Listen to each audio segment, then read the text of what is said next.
Suasana malam ini sangatlah berbeda dari malam-malam biasanya. Malam yang telah Eka lewati selama berada di Indonesia. Setelah malam itu, malam di mana ketika ia tiba di rumah sakit 5 tahun yang lalu,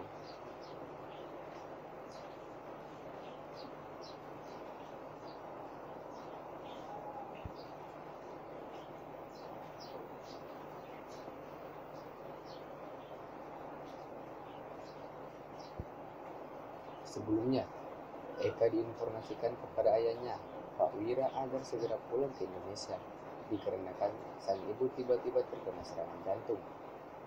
Sehari penuh Eka dilanda kekhawatiran yang begitu besar, kesedihan dan juga berdoa dengan sebuah harapan agar sang ibu terselamatkan dari maut. Saat tiba di Bandara Halim Perdana Kusuma, Eka dijemput oleh Pak Hendrik dan segera beriringan dengan 2 mobil pengawal pribadi. Pak Hendrik menuju ke rumah sakit swasta terbesar di Indonesia. Adalah rumah sakit milik Eka Wira Group. Eka terdiam dengan tubuh yang kaku menahan rasa kesedihannya yang begitu besar. Kereta dorong dikerumuni oleh para dokter ahli mengantar jenazah Ibu Wira ke sebuah ambulans. Dia mengantarnya kembali ke rumah kediaman keluarga Wira Kusuma. Yang anehnya, Eka belum bergerak dari posisinya, masih menatap ke depan dengan pandangan kosong. Tubuhnya tak bergerak.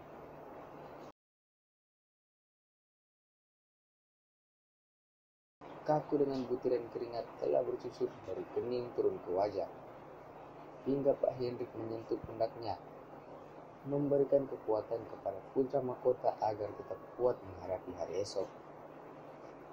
Pak Arkarna, ibu telah tiada. Eka tidak menjawab. Eka lalu menarik nafas dalam-dalam. Terasa berat menahan tumpahan kesedihannya ditinggal sang ibu tercinta. Dengan gerakan lambat, Eka keluar dari mobil Pak Hendrik bersamaan suara sirine ambulans yang meraung-raung membahana meninggalkan rumah sakit. Dan tampak orang-orang yang juga ikut berlari mengambil kendaraan masing-masing. Yang herannya, ia belum bisa mengeluarkan semua air matanya. Namun dalam tubuhnya telah rapuh, kerapuhan yang baru kali ini ia rasakan. Semua orang karena sedang tergesa-gesa tak menyadari kehadiran Eka di tengah-tengah mereka. Hingga satu persatu mobil telah tak. Namun semakin ia tersadar, semakin suara sirine ambulans seperti menghantui pikirannya. Padahal telah semenit berlalu dan tak ada lagi suara sirine ambulans yang diperdengarkan di sekitar rumah sakit. Eka masih menatap ke depan, berusaha menggerakkan bibirnya yang sejak tadi terasa kaku. Namun, harapannya telah putus hari ini.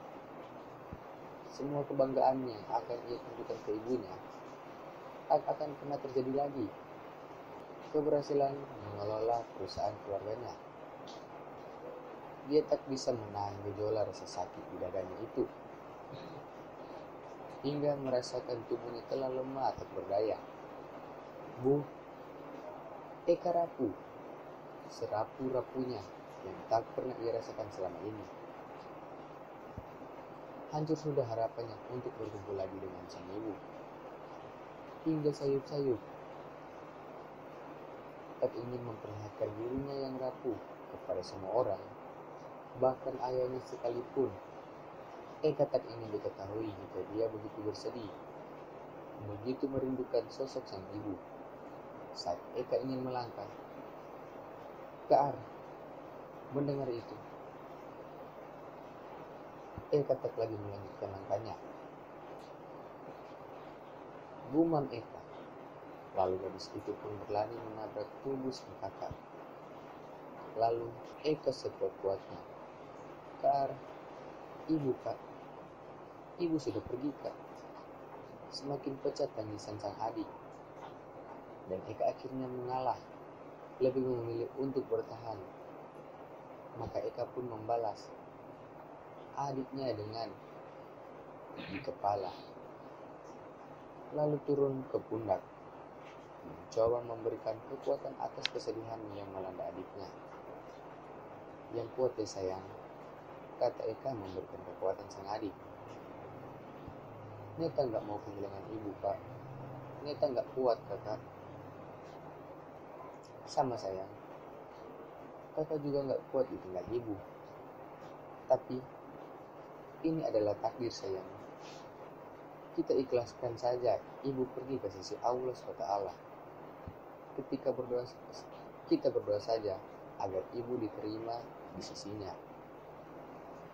Amin. Iya kak. Kita pulang yuk. Ikut di ambulans tadi. Ya sudah. Kamu bawa mobil? Tanya Eka selanjutnya sambil melepaskan. Bawa kak. Eka menatap dalam-dalam wajah sang adiknya masih berlinang air mata. Kamu yang kuat ya. Masih ada kakak yang akan menyayangi kamu. Iya kak. Kata Neta sambil ngangguk-ngangguk dalam tangis dipeluk sang kakak. Ya sudah. Kita pulang ke rumah. Iya kak. Kak, are you okay? Suara gadis yang sejak tadi menatapnya dengan heran. Gadis itu begitu heran dan juga terkejut ketika melihat raut wajah kesedihan pria itu. Tatapan kosong beberapa detik setelah pria itu berbalik menatap ke arahnya dengan tanpa mengeluarkan ucapan sama sekali. Lagi,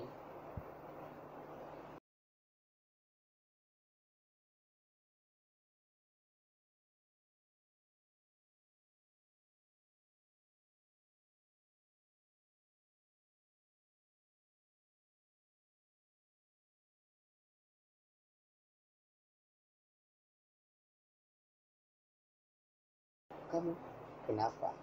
Tanya gadis itu saat Eka menatapnya tak berkedip.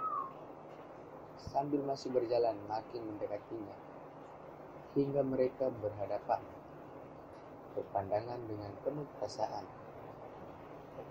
Ekspresi Eka malam ini sangat susah ditebak oleh gadis itu, hingga ia sesekali seperti takut kehilangan gadis itu, hingga membuat gadis itu terasa takut. Jantungnya berdetak kencang, nafasnya tertahan karena ia pun ikut terkejut atas apa yang dilakukan oleh pria itu. Aroma maskulin dari pria itu begitu indah. Hingga 2 detik, gadis itu terdiam. Eka sangatlah berbeda dari sebelumnya. Tuh kekarnya, sangat begitu keras. Namun, gadis itu pun kembali tersadar dengan apa yang terjadi. Lalu, ia pun menggerakkan tubuhnya. Kah? Lepasin kah? Tanpa sadar, kedua tangan bergerak membalas Eka terhadapnya. It's okay kah? Kamu kenapa? Kata gadis itu sambil lembut pundak Eka. Eka tak menjawab, malah tersadar sedang gadis itu begitu erat, seakan tak ingin melepasnya. Eka menunduk dan melepas total. Kedua lengannya tergantung begitu saja dengan perasaan bercampur aduk. Namun dalam hati ia bersyukur kepada gadis itu tak kenapa-napa. Meski kondisinya saat ini sedang malu di hadapan gadis itu. Gadis itu menatapnya. Oke guys, terima kasih karena sudah membaca novel kami. Jangan lupa tekan tombol subscribe dan lonceng notifikasi agar kita lebih semangat lagi membuat novel-novel berikutnya.